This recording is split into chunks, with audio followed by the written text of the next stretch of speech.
Inilah dia demokrasi pandir. Presiden PAS Tan Sri Abdul Hadi Awang membedal demokrasi purba, monarki dan teokrasi di barat dalam tulisannya bertajuk Demokrasi Pandir pada 22 Mei 2022. Paling kelakar ialah kritikan beliau mengenai teokrasi. Katanya, golongan agamawan daripada kalangan para padri atau sami mengambil tempat atau mendominasi kerajaan yang meletakkan diri mereka berkuasa dengan kuasa Tuhan, lalu mengada-adakan hukum yang tidak diizinkan oleh Allah Subhanahu Wa Taala. Apakah bezanya ajaran ini dengan slogan PAS, undi PAS dijamin masuk syurga? Sama sahaja, tiada dalam ajaran Islam hukum sedemikian.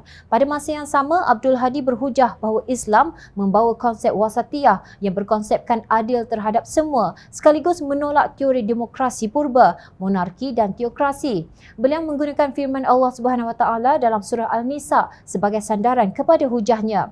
Ayat 58 dalam surah Al-Nisa membawa maksud, sesungguhnya Allah menyuruh kalian supaya menyerahkan segala jenis amanah kepada ahlinya, iaitu yang berhak menerimanya. Dan apabila kalian menetapkan hukum antara manusia, Allah menyuruh kalian menghukum dengan adil. Sesungguhnya Allah dengan suruhannya itu memberikan pengajaran yang sebaik-baiknya kepada kalian. Sesungguhnya Allah sentiasa mendengar, lagi sentiasa melihat. Namun adakah PAS berpegang kepada ayat tersebut? Lihat sahaja pelantikan menteri dan timbalan menteri PAS, adakah mereka ahli dalam kementerian yang mereka terajui? Apakah kelulusan akademik timbalan Presiden PAS, Datuk Seri Tun Ibrahim Tuan Man dalam bidang alam sekitar dan air? Apakah kepakaran Ketua Dewan Ulama PAS, Datuk Nik Muhammad Zawawi Saleh mengenai pertanian? Kini negara bertembung dengan dua masalah besar berkaitan kementerian mereka, bencana alam sekitar serta banjir yang berulang-ulang dan masalah kenaikan harga serta bekalan makanan yang kian meruncing. Apakah setakat ini kenyataan menteri dan timbalan menteri berkenaan yang boleh kita sifatkan telah menonjolkan keahlian mereka? Tiada. Kita bersetuju bahawa konsep wasatiyah harus menjadi pegangan pemerintah. Namun untuk PAS berbangga bahawa ia mengamalkannya adalah ibarat jauh panggang daripada api. Menurut hujah Presiden PAS, konsep sekularisme yang memisahkan politik daripada agama dari sudut akidah dan akhlaknya menjadikan demokrasi itu semakin tempang, sehinggakan keadaan tersebut memaksa rakyat menjadi pak pandir yang disebutkan dalam cerita lucu orang Melayu. Analogi beliau bahawa rakyat adalah pak pandir yang meniti kayu reput kerana terpengaruh dengan semut adalah satu penghinaan walaupun mungkin mereka daripada golongan sekular. Abdul Hadi cuba untuk tidak mengaitkannya dengan parti-parti politik di Malaysia. Namun ayat ini jelas mempamerkan tujuan analogi pak pandir tersebut. Kata Presiden PAS, begitulah demokrasi moden yang dicemari dengan rasuah, politik wang, pembohongan sewaktu berkempen yang menggoda suara majoriti masyarakat yang tidak berakal sempurna dan tidak berilmu. Mereka dikerah menjadi penyokong dan pengundi berslogankan suara rakyat, suara Tuhan atau suara rakyat, suara keramat. Belum ada lagi mana-mana ahli politik di negara ini melaungkan slogan suara rakyat, suara Tuhan, iaitu tajuk sebuah buku yang diterbitkan di Indonesia pada tahun 2020. Tetapi suara rakyat, suara keramat pernah dilaungkan oleh pemimpin keadilan Datuk Seri Anwar Ibrahim pada Mei 2013 yang dipinjam oleh Presiden UMNO Datuk Seri Ahmad Zahid Hamidi di Dewan Rakyat pada November 2020. Suara rakyat, suara keramat bermaksud mandat itu datang daripada rakyat, maka merekalah yang sewajarnya diberikan keutamaan, bukan diperlekeh seumpama pak pandir.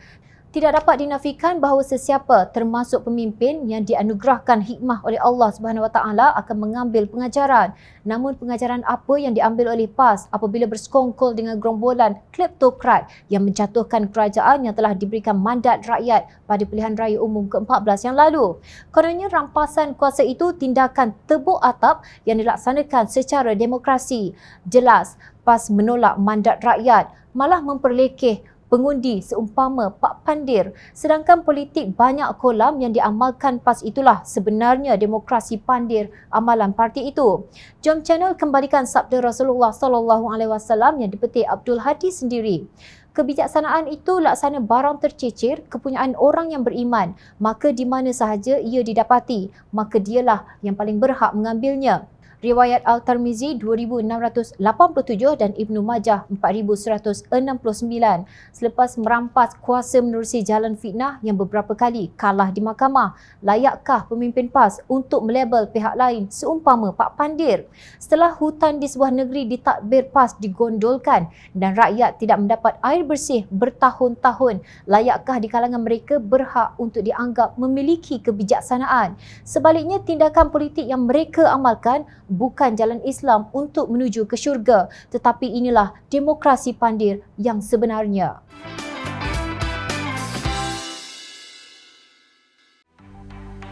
Mencari maklumat dan berita politik yang bebas, kupasan yang tepat, panas.